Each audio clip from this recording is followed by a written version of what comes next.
Awesome. So good afternoon, everyone. My name is Zenobia Harris. I'm the CEO for the Kent Chamber of Commerce, and welcome to our April luncheon. Today, our guest speaker is SoundTransit, and they have four of their staff members here to give us an update. Before we get going, excuse me, just so you know, this copyrighted webinar is presented by the Kent Chamber of Commerce and may not be reproduced or transmitted without in any form without the express written consent from the chamber. This meeting is also being recorded and hosted live on our Facebook. Our media sponsor is South King Media, also known as I Love Kent. So for all things Kent and community, you can follow them at I Love Kent on Facebook. They also have, as a new member, if you're not aware of their free advertising package for members, reach out to Araya Harley here at the Chamber or check out our website at kentchamber.com for more information. So now I would like to thank our investors. As you can see on your screen there, we have multiple investors that make these presentations possible. And as you can see there, our investor level member is a presenter for us today. So thank you so much to our gold level investors, our silver investors, our bronze, and also our copper investors. If you have any questions on how you can become an investor for the chamber, just reach out to us as well. All righty, so the next is our 2021, all of our luncheons. So the first Thursday of every month, we host a luncheon and we have a variety of topics each month. And this year, our sponsor for our luncheons is Abyssinia Hair and Beauty Clinic, and they are located here in downtown Kent. Later this week, you'll get to see some of the video from their ribbon cutting that we had in person. Last week, it was a lot of fun. And so they do a variety of hair care treatments. They do face products, body treatments as well. And again, they're downtown Kent. So thank you so much to Abyssinia Hair and Beauty Clinic for being our 2021 lunch sponsor. So I just want to confirm if Aaron is on the line, because part of your membership, there are a variety of benefits. One of those benefits is a healthcare program with Cornerstone benefits. And Aaron, are you on the line today? I see him. Wonderful. I can see you thumbs up, but I can't hear you. So what I'm going to do now is go ahead and introduce Aaron Donaldson with Cornerstone Benefits. And this is a great offering for chamber members, for small businesses specifically, on how you can receive benefits at a discount. So I'm going to go ahead and pass it over to you, Aaron. I want to thank you for having me and giving me an opportunity to talk for a couple minutes about the program. Hope everybody's doing well. There's some really cool stuff taking place here. I want to be very clear. Cornerstone Benefits Consulting Group, what we do is employee benefit programs for businesses of all sizes. And we partnered up with the Kent Chamber last year. In fact, I think I signed my membership on March 15th. And then we all know what happened on March 24th. So, boom. So some of you I've met before. Some I might be a brand new face.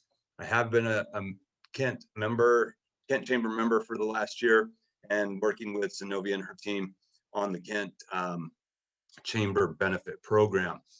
So here's the breakdown on how it works, and it's pretty simple. As a member of the chamber, you have an opportunity to provide employee benefits to your team. And because you're a member, the program that's set up gives you reduced cost premiums over what you might receive from on the street. So you get a street price, and then you can check it through the chamber, and you actually get a chamber member price for you and your team. We can go down to a group of 2. And so it's pretty flexible program. It operates on a national network of providers, the First Choice First Health network of providers, which is actually the second largest network in the country, second only to United Healthcare. So you have no problems finding doctors, facilities, clinics, prescriptions, all of that stuff. And it's not like it's a tiny little micro network of providers. You actually have a full-blown national network. And the cool thing is even if you're not in Washington, you're someplace else in the country, you are in network. So that's the deal with the benefit program as far as how it works for the members. Obviously, it's a great tool for the chamber to be able to provide additional value as a part of your membership. And any level of membership that you carry. If you have the entry level ship, or if you're on the gold level membership, everybody gets access to those benefits. Now, unbeknownst to Zenobia and her team, because it was just brought to my attention and announced earlier this week, but effective today, we are actually being able to bring in multiple carrier options under this program, which means before we were running it specifically through one carrier, and now we have multiple carrier options that we can run this program through. So if your scenario doesn't fit with one, we might be able to find it with somebody else. The cool part about the entire thing is that your rates are based on the health of your group. And so if you have a healthy group, you're gonna have lower rates. And the cool part about that is your rates stabilize time year after year. So what that does for you is you can plan on, you're not gonna see costly rate increases like we've been experiencing in the past. So other than that, that's how the chamber program works for the membership. We have a full team here at Cornerstone, and some of the value adds and why Zenobia and her team decided to partner with us is that on top of just being able to bring you high quality benefits at a reasonable price, we take care of all your compliance administration. We take care of all of your enrollment needs. We do all the education and benefit communication for you. You do not need to become an insurance professional to communicate to your team how the benefits work. And in doing that, and that's really kind of the forte of what we stand on, is we're all about education, making sure people are making educated decisions when they're setting up protection for themselves and their families. We can often come into groups with multiple plan options, and we want to make sure that everything is being put in front of them in a way that they can understand it, so that they have what they need when they're picking their plan and all the plan options that go along with it. So we focus mostly on education and communication, and the insurance or the pricing and all of that just goes along with that. So our main focus is making sure people are making the right decision for themselves and their families. What questions do you have? Great. There is a question in the chat, and it says, is there a minimum number of employees to apply for this members only discounted premium for this group plan? Yeah, so with the current current carrier we use, the minimum is 2. With the new programs that just were introduced today, and I will definitely get the information to you, Zenobia, and your team, so that that can be put on there as well. They have a minimum of 5. So yeah, this is not a program designed for sole operators. Wonderful, thank you. Yeah, so we are creating on our website a page where you can get all of this information, because it is a lot of information. So we are working on having that plan. So any additional information that you have, Aaron, we'd love to share that. So thank you. Are there any other questions for Mr. Donaldson? Okay. Awesome. Well, thank you so much for making time for us today and giving us this presentation. And again, Absolutely. we will share out all of your contact information. So if there are more questions, they're free to reach out to you as well. So now we're going to move on to our networking portion of the event. And so we're going to go into our speakers. You have about 30 seconds to just do a quick commercial for yourself. Perfect client for you. All of your contact information is here on the screen. And if you notice on the top right-hand corner, it says who the next attendee is. And so when your name or your slide comes up, go ahead and take yourself off mute, introduce yourself. You have 30 seconds. Our first presenter is Danielle with Marriott.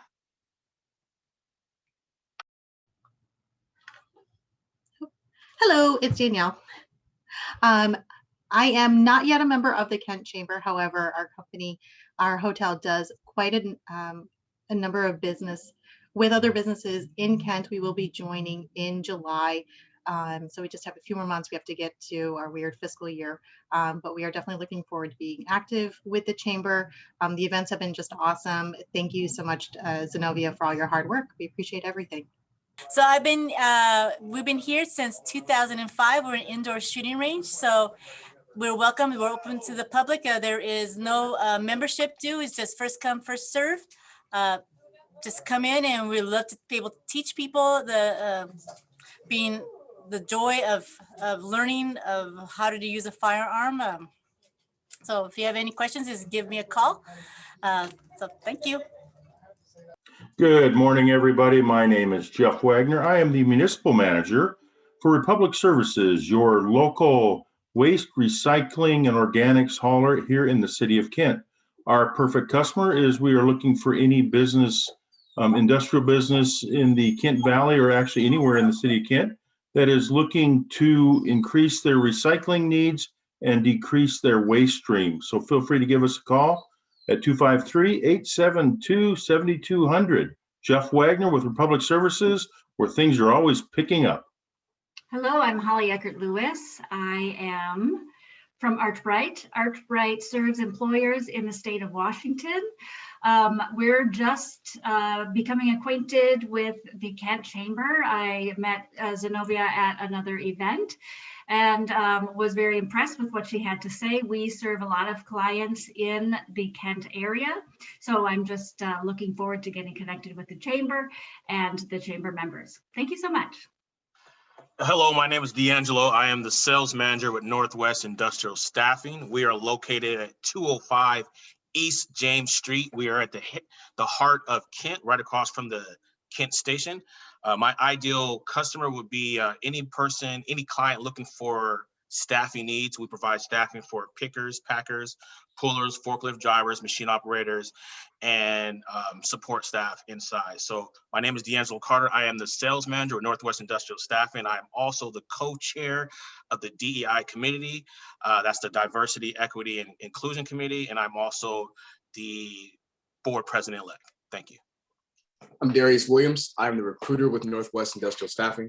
Like D'Angelo said, we specialize in light industrial labor, and he pretty much gave our ideal customer. If you're a company looking for staffing, if you have staffing needs in the warehouse industry, or if you have any administrative needs, I also staff for those kind of jobs as well. And we're located right here in Kent. We staff cities around us as far as Seattle and as far south as Tacoma. And you can call the number on the screen. That's 253-859-4788.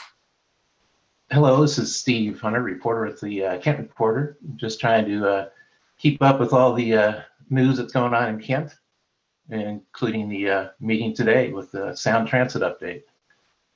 We're still printing each Friday, and you also can find us on our website. Thank you. Hello, this is Judy Griffin from Amazon. Happy to represent Amazon. Amazon is the largest employer in the city of Kent, and super excited to be expanding our reach into community involvement with the chamber. You have contact information for Amazon.com, which many of you may already know, but if you need to reach out to me directly, it's Judy Griff, JUDIGRIF at Amazon.com. I'll put it in the chat as well. Thank you. Hello, I'm Junia, and I'm working as an intern at Taxi Assign in Kent. We are a virtual tax firm serving individual and small business clients across the United States. We provide dedicated professional tax assistance anywhere, anytime. And our company also provides bookkeeping services as well. It's great to meet so many people through this great opportunity. Hello, I'm Julia Patterson, Engagement Director at Vine Maple Place, where we are ending homelessness for single parents and their children. I want to tell you briefly today about a mom by the name of Jane and her son Ryan. When Jane came to Vine Maple Place, she'd been living in a tent for weeks. No home, no food, no fresh blankets. Ryan was a newborn, and he was actually still wearing what they had put him in at the hospital. These families just like Jane, are calling us to the tune of 200 or more every single solitary month. and yet we can only serve a fraction of them. So we are serving families throughout South King County, but we know that we need to be more present in the Kent area. So we're actually going to be expanding into Kent so that we can serve Kent families, Renton families, and Auburn families better. Your help is needed. I'd like to connect you with ways that you can help these families. And so I'm going to put my contact information in the chat if you'd like to know more. Thanks. Julia Atwood. I am the current president of the Kent Chamber and partner and COO with Shannon and Associates. We've a public accounting firm located in Kent for 70 years, and we've been a member of the Kent Chamber since 1967. And it's my pleasure today to introduce our guest speakers, Mike Sheldon, Lynette Riley Hall, and Kirby Hawkins. So please help me welcome SoundTransit. Thanks, Julia. And I'm also with the SoundTransit team, Katie Drool, and our Government and Community Relations team. I serve on the Kent Chamber Government Affairs Committee also. Really excited to be here today and share some updates with you. I'm going to share our screen. So I want to note we do have a lot of projects in South King County and coming to the city of Kent. So lots of exciting news to share today. And we really appreciate the Chamber's partnership and look forward to continuing to collaborate with everybody. So we're going to run through the whole presentation and then there will be time for questions at the end. So here I'll click us over on the agenda today. First, we'll have Lynette Riley Hall, the Executive Project Director for the Federal Way Link Extension Program. Perhaps you've seen all of the work going on at Star Lake or at up on the West Hill at Kent Des Moines Road. So Lynette will share a project update there. Then Kirby Hawkins will share an update on the Operations and Maintenance Facility South. And then we'll have Matt Sheldon share a little bit about the capital program realignment that is underway and under consideration by our board. So with that, I'm going to hand it over to Lynette. Take it away. Great. Thank you, Katie. And thank you for having us here today. We really appreciate the opportunity. As Katie said, I'm the Executive Project Director for Federal Way Link Extension. I'd like to acknowledge the collaborative partnership that we have with the City of Kent and others on this project. I'm going to kick off today with a quick overview of our project, which is scheduled to open in 2024. We start at Angle Lake Station in SeaTac and extend south almost 8 miles through the cities of Des Moines and Kent and end up in Federal Way. Our alignment primarily runs along I-5 with 3 new stations at Kent Des Moines near Highline, at South 272nd. This is the site of the old Star Lake Park and Ride, and at the Federal Way Transit Center in downtown Federal Way. When Federal Way Link opens, the travel time through the corridor will be just 12 minutes. That means that a Highline student commuting from Federal Way will have just a 12-minute ride and a short walk to campus. When the project is complete in 2024, there'll be a total of 3,200 parking stalls along the route. That includes new stalls and new garages at Kent Des Moines Station and South 272nd, where the garage will replace the existing parking lot, and an expansion of the Federal Way Transit Center. Our total project goal is $3.1 billion, which includes $790 million federal grant. Next slide, please. Here you can see our project timeline. On this timeline, you can see we're currently in that overlapping yellow and orange box, with design wrapping up in the summer of this year and construction underway. By using the design build delivery method, we're able to optimize our work by overlapping the design and the construction.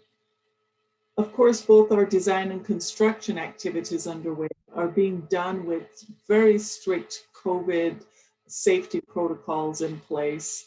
And as I said before, we're scheduled to open in 2024. Next slide, please.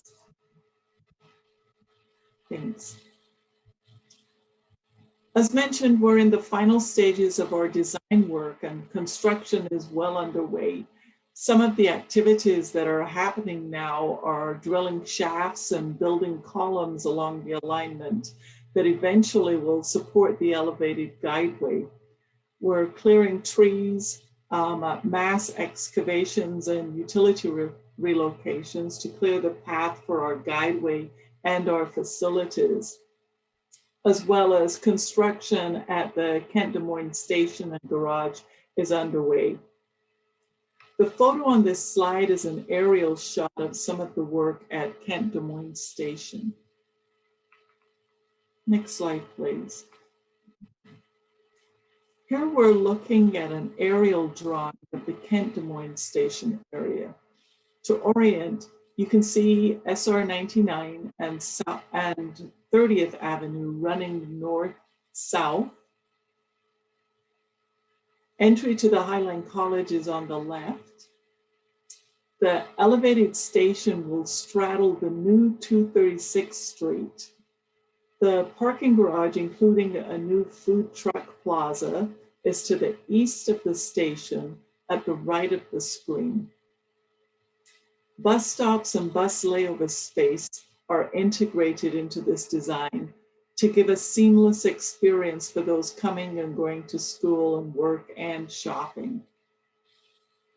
The roundabout to the left will serve as the grand entry onto campus, and we're continuing to advance that design in coordination with the City of Des Moines and Highline College. The light green rectangles are being used for construction staging during the project. Once the project is finished, the project will be the site for potential future transit-oriented development, or TOD, and we'll be engaging the community on TOD in the spring of this year, in the coming months. Next slide, please. Thank you. This photo shows the columns and station platform currently being constructed at the Kent Des Moines station area. Not shown, but immediately to the east, the Kent Des Moines garage is now also under construction. Next week, our contractor is going to begin installing girders in this area. And this is a really exciting step for us. Our project is putting many community members to work. So far, 170,000 labor hours have been worked. That's approximately 820 jobs to date. Over the course of the project, we expect to use 2.34 million service hours, which is incredibly exciting. Next slide, please. Here you can see the elevated station crossing the new 236th Street.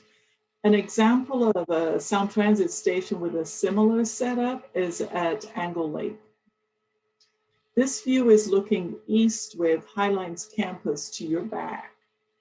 You can see Highway 99 in the foreground and the construction or staging potential TOD parcels are in gray. We're in the early stages of planning for future TOD and look forward to partnering with the Chamber and other stakeholders to deliver a dynamic area adjacent to the station.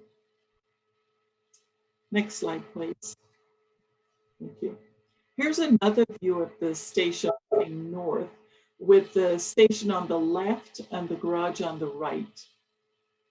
As with all three stations, there'll be stairs and elevators to move between street and platform. Lighting and landscaping will help to keep the area active and safe.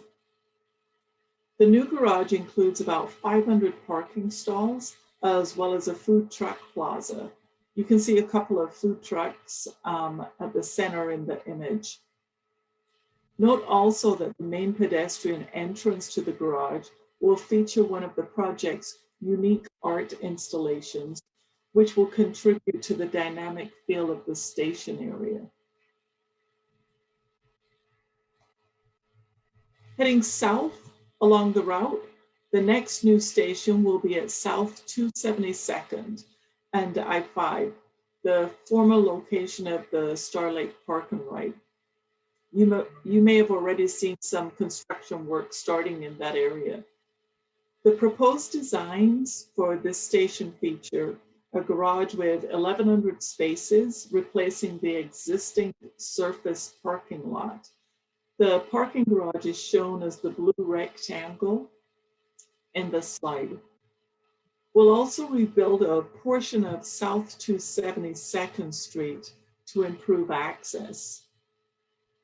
Streets near the location will have new sidewalks with landscaping, and will create pedestrian and bike paths to the station plaza and to the existing freeway bus stop. Next slide, please. Here's a rendering of Star Lake Station and parking garage. You can see the parking garage to the right and the station to the left.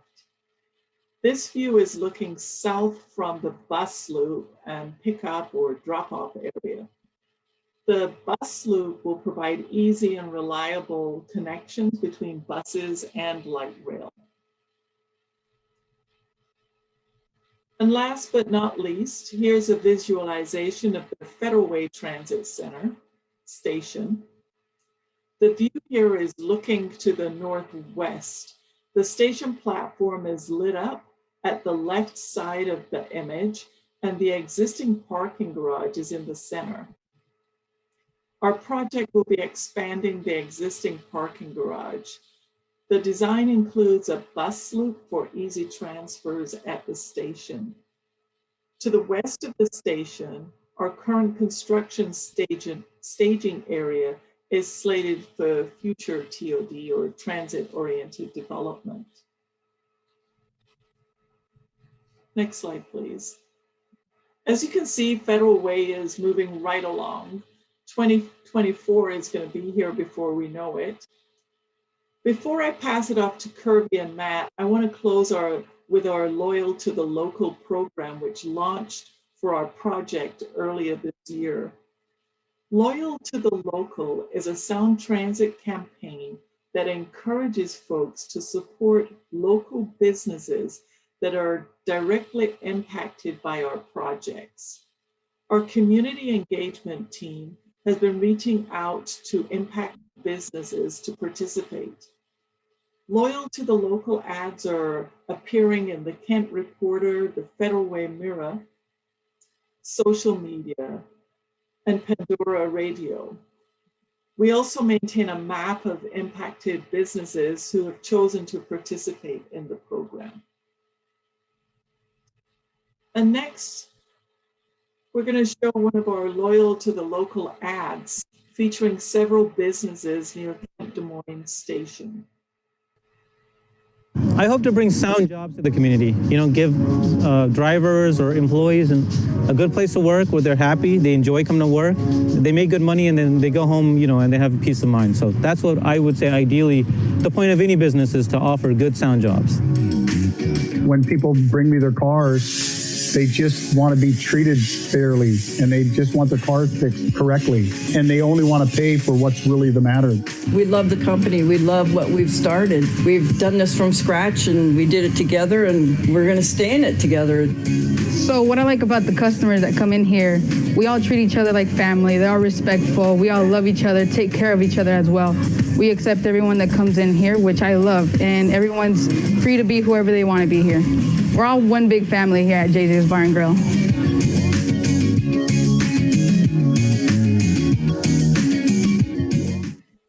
Thank you. To learn more, you can visit SoundTransit's website or reach out to our team. We're committed to being good neighbors during construction and into the future. Thank you for your partnership. And now I'm going to turn it over to Kirby. All right, well, it is officially afternoon, so good afternoon on this April 1st. Hopefully you have not been subjected to an April Fool's joke. I will not have any for you. So let's continue with the program. So I am going to give you an update on the Operations and Maintenance Facility South. And this one's an important stage. We're at an important stage on this project because we've just issued out what we call our draft environmental impact statement. So the main thing that at the end of the day that I will want you to be aware of is that we really want your comments on what I'm going to talk to you about today, because we're in this formal comment period. So we'll talk more about that. So that's the biggest takeaway. But before we begin, if we can go to the next slide, just some quick background on the Operations and Maintenance Facility South. So what is an OMF? If you're not familiar, an Operations and Maintenance Facility is where our Link light rail trains go for about 4 hours each night, pretty much in the middle of the night, for cleaning, storage, and care before they go back out into service. So you will see the trains operating throughout the day. This is where they go at night. This is where we maintain them. This facility is in operation 24 hours a day, 365 days a year. So we need 4 operations and maintenance facilities to store and maintain our facilities. This facility in the south will store and maintain over 140 light rail vehicles.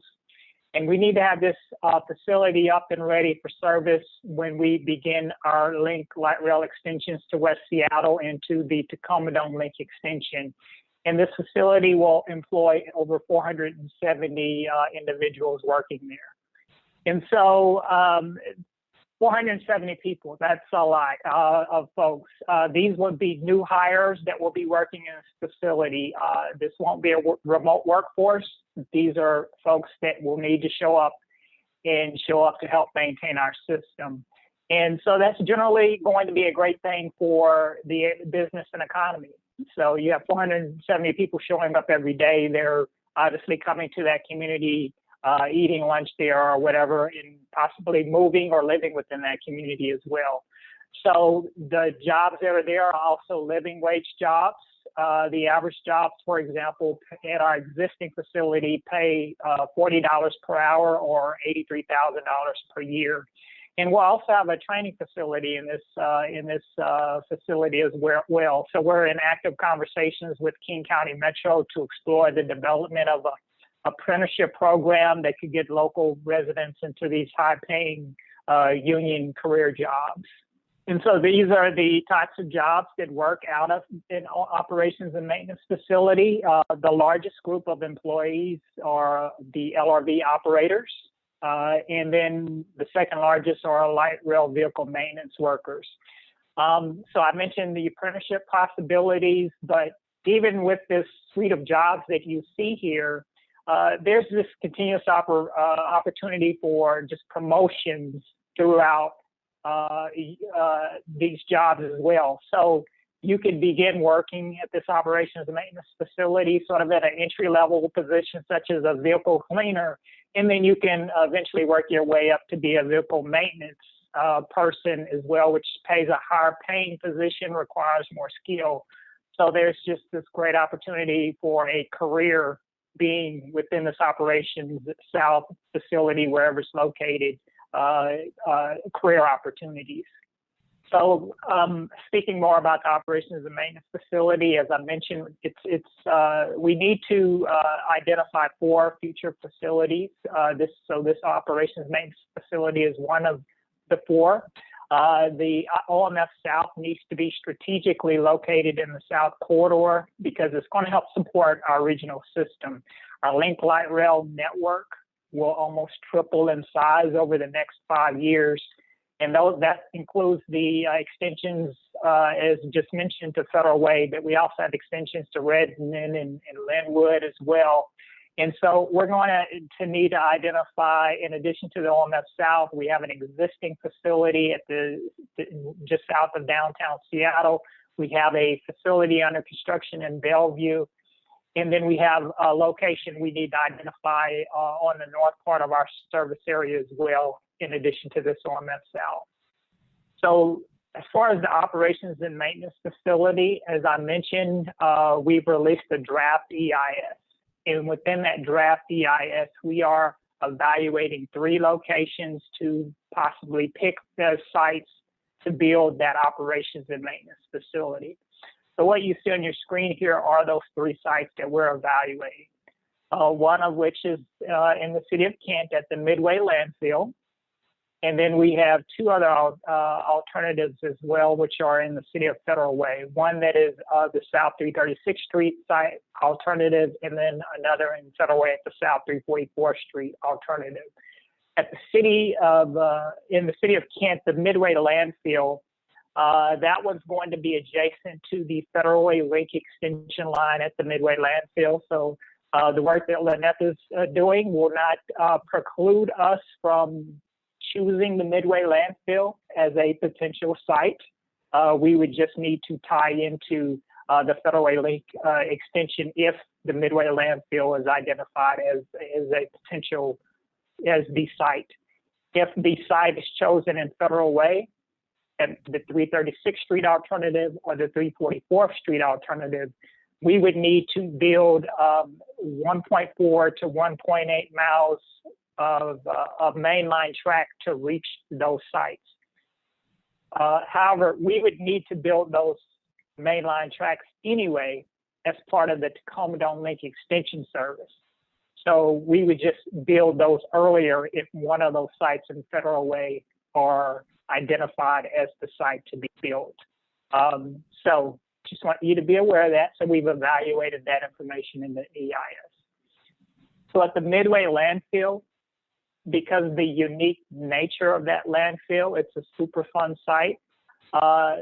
In addition to what we need to do to actually build a facility on top of that site, we need a strategy to address the ground settlement, because there's continuous ground settlement because it is a landfill.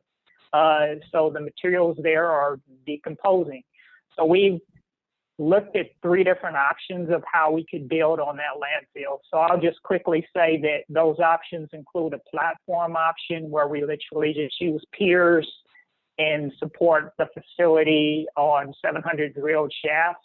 We look at a hybrid option where we partially pull out some of the contaminated material and we support it with a partial concrete slab over some beams. And then we look at another option where it's a full excavation, where we just pretty much pull everything out of there.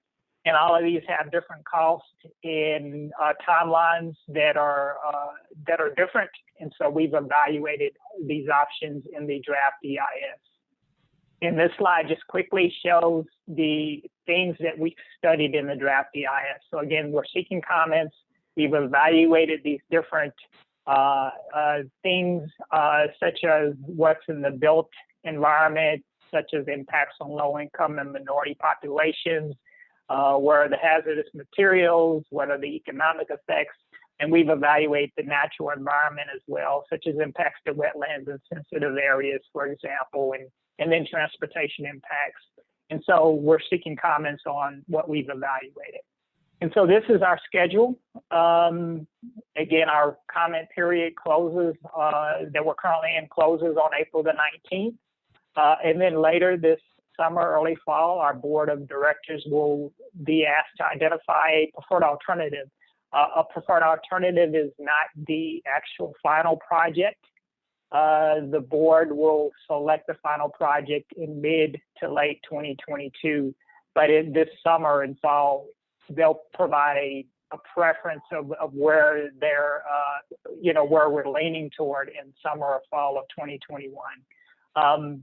The final EIS in mid 2022, and then as I mentioned, the final project to be built in mid to late 2022. COVID-19 has impacted SoundTransit's finances and our ability to, work on a lot of our projects. And so there may be changes to the schedule in the future. So I encourage you to stay involved in our realignment process. Our board talks about that at each of our meetings. It seems like, and they will make decisions in a moment, and Matt's going to talk a little bit more about that, how that could impact us in other projects. And then the last thing, again, as I mentioned, if you take anything away from this, please, this is your opportunity to comment on this. I know that there's a lot of interest in the community of where we site this facility. The facility size is going to be anywhere from 59 to 69 acres. In the impacts on the community, both positive and then those things that you may have concerns about, we want to hear your comments on. There were public hearings. I think this is a little outdated. So we've already had our public meetings and hearings on the 24th and 30th, but the opportunity to comment again is still through the 29th. And these are your ways to comment. Definitely go online at the address that you see there on the South, participate online, and you can provide your comment online or email, voicemail, or old school style snail mail as well. So I think that's my time. I'm now going to turn it over to Matt, and he's going to talk about capital program realignment. And I believe Matt joined us. Yes, Matt, I'm here. Are you there? Can you hear me? All right. We can. Thank you. Excellent. And I'll turn it over to you. Thank you, Kirby. Well, good afternoon. My name is Matt Sheldon. I'm the Deputy Executive Director for Planning and Integration at SoundTransit, and I'm one of the folks that's helping our board of directors think through the realignment process that Kirby just touched on. And I think right off the top, I'd like to say, if it hasn't been made clear already, that the two projects you just heard about, the Federal Way Link Extension and the OMF South, are in different places relative to this process. The Federal Way Link Extension, because it is under construction, is not a project that is being considered in realignment, that we are anticipating continuing to move forward on Federal Way Link unimpeded, if you will. OMF South, however, is one of the projects that is tied up in realignment, and Kirby alluded to this a little bit in the uncertainties around schedule for that project. So I'll speak to that here in a moment. But I'd like to give you a little bit broader overview of, well, what exactly is realignment and why are we doing it? So just to orient you, because this fundamentally is about money, I wanted to make sure people understand where SoundTransit's resources come from.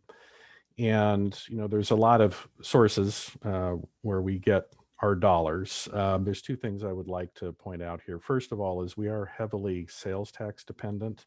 These are voter approved taxes that are put in place as we go to the voters for system expansion plans. And our last expansion plan happened in 2016 when the Puget Sound region voters approved that program to move forward and a sales tax increase to support it. We also have the ability to issue debt to essentially finance parts of our program, and you can see the other sources there. But the sales tax is one I really wanted to point to in particular, because that's one where the COVID pandemic has had a negative impact on us. So, we're dealing with a couple of issues as we look at how to continue to move our overall capital program forward through 2041. The first is lower revenue, and that's really because of COVID and the recession that has occurred in the wake of the pandemic. Now, I should say, more recent information may begin to change this story a little bit. It may not be as dire as it has appeared, but we are still dealing with a lower sales tax and motor vehicle excise tax projection out through the life of the program because of the recession. Combined with that, we are also facing higher costs on delivering our projects. And there are really two factors at play, two major factors at play there. One is the continued hot property market in the region. I'm sure you're aware that property values have continued to rise. And in our case, there are properties that were identified 5 or 6 years ago during early planning that maybe at the time had appeared to be vacant and have now been developed. And because of that, as we move through the project development and design process, we're finding more expensive properties than we had previously anticipated. The other is the hot construction market itself. And construction has continued generally unabated in the region, and there have been upward pressures on overall construction costs to move our projects. So this is a snapshot of kind of the current state of affairs, if you will, or the size of the problem that we're trying to address. And when we talk about realignment, that's the term that we have coined for the actions that the Sound Transit Board of Directors needs to undertake to ensure that we can live within our means. And that means potentially adjusting the program to be able to work within the revenues that we expect to receive. Now, on the revenue side, the effect of the recession at the moment is projected at about $6 billion less revenue for the agency out through 2041. And the size of that cost issue is about double that. We're seeing across the entire program increases that total up to over $12 billion.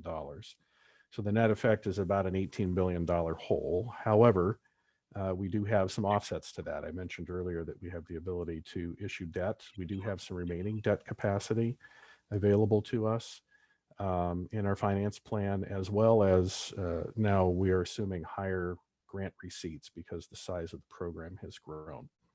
But the bottom line is we're currently looking at an affordability gap for the capital program of about $11.5 billion. So that's the problem that the Sound Transit Board is currently working through to solve. There are a number of tools available to address these issues. The first is cutting costs. And as cost increases began to become apparent late last year, one of the first things our board did was retain independent outside consultants to take a look at our cost estimating methodologies and really see if there are opportunities to find savings as we move through the project development process.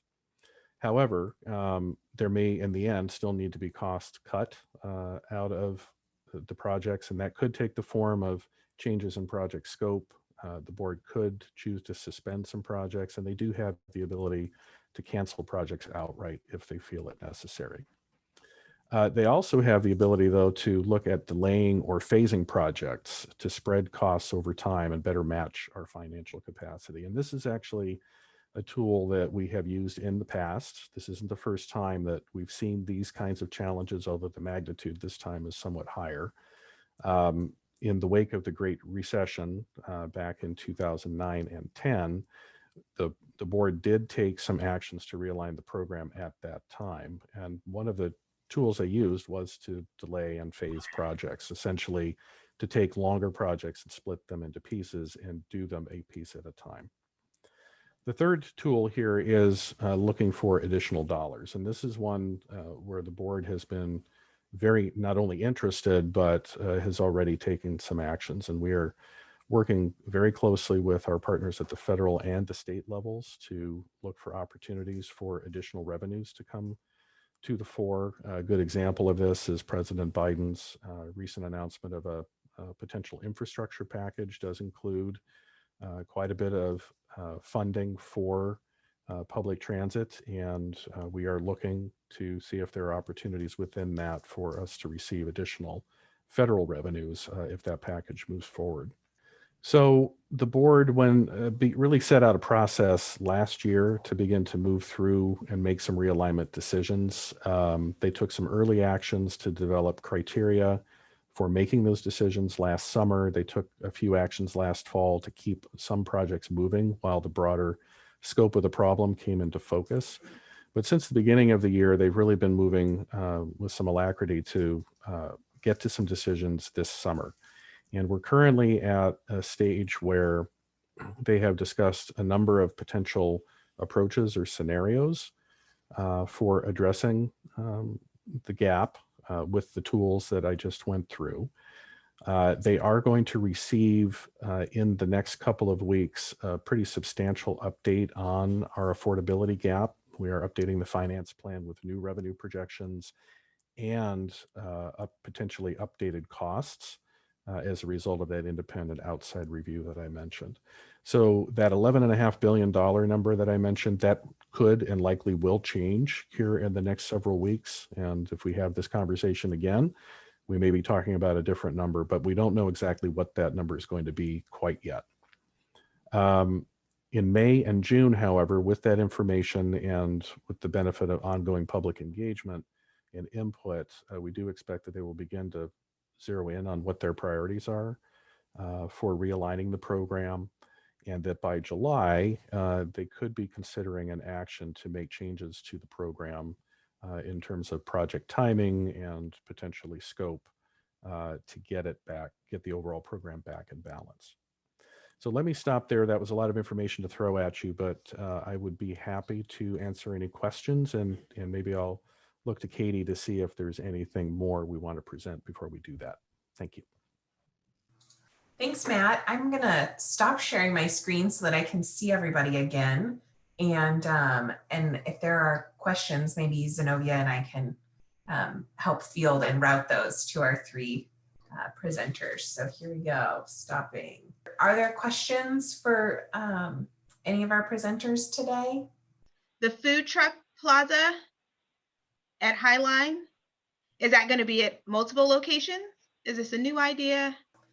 So the food truck plaza is a new thing for us, and I think a really exciting thing coming in at Kent Des Moines Station. Probably, you know, Kirby also works on the Tacoma Dome Link extension, so he might have some thoughts on whether there's an opportunity at any of those farther south stations. But for right now, it'll be Kent Des Moines, special to the West Hill.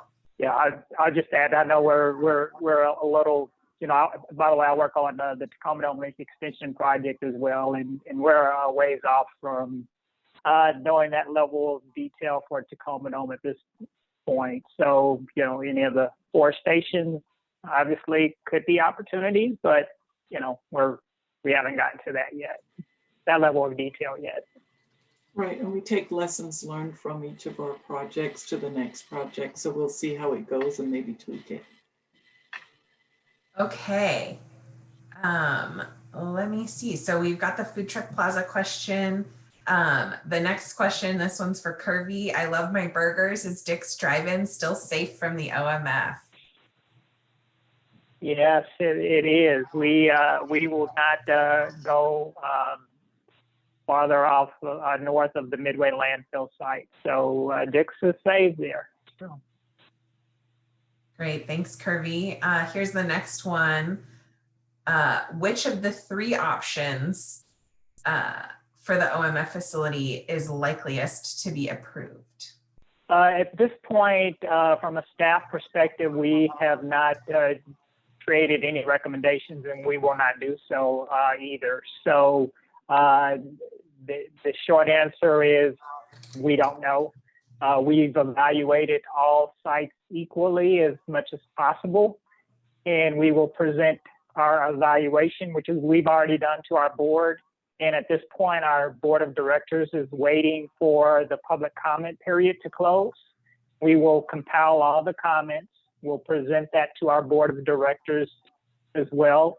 And then, as I mentioned, as part of our schedule, they will identify a preferred alternative in late summer, early fall. And it will be at that point, we'll kind of know the preference, SoundTransit board's preference. But until then, they're all, from our viewpoint, they're all equal. Great, thanks, Kirby. So when will the OMF start hiring folks? Well, construction could start as early as 2024. So if you look at I mentioned 470 jobs. Those are the permanent jobs. So those typically come on closer to opening date. But even before then, just similar to Federal Way Link Extension, we'll be hiring construction workers, and construction, as I mentioned, will start as early as 2024. Great, and I think, you know, Kirby maybe and Jefferson could chime in on this one.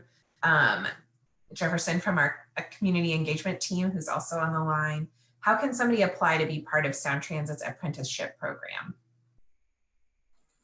Yeah, I can talk a little bit about that. I can put a link in the chat, but there are apprenticeship opportunities.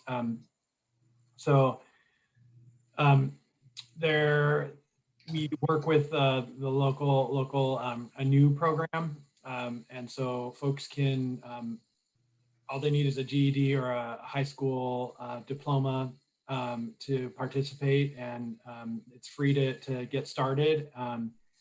And that's kind of a gateway into some really great journeyman and other construction level jobs. So I'll put some links in the chat. Okay, I think that's all the questions that I've seen come through. Are there other questions that folks have for the group? Oh, I see one here from Steve. What makes the landfill site equal to the other 2 sites when it will cost twice as much? Well, when I say equal, I mean that we've evaluated them equally. Obviously, the results of the EIS show that there are differences between the sites. The Midway landfill, just by the way, will cost more and will take longer to construct. And so that's one element to look at. The Federal Way sites have more environmental impacts because there are more wetlands. The Hollywood Creek system is in that area. There are more impacts to residents and business displacements. So, there's the evaluation kind of looked at all sites. When I say we've evaluated them equally, that's probably the correct term, I should say. But the EIS shows that there are different impacts among them. Hopefully that helps. I can understand the way I said it. It may seem like they're all equal. I'm not saying that they're like equal at the end of the day, but what I meant was we've evaluated them equally, and at the end of the day, we're not making a recommendation from a staff perspective. Thanks, Kirby. And I see that Jefferson popped the link to information about the apprenticeships program into the chat, and Zenobia will make sure to share both the OMF DEIS comment information and this resource about apprenticeships to you to get out to the group. So thank you for helping us transmit all that information. Here at the Chamber, we just had our first in-person or partially in-person hybrid ribbon cutting with Abyssinia Hair Clinic.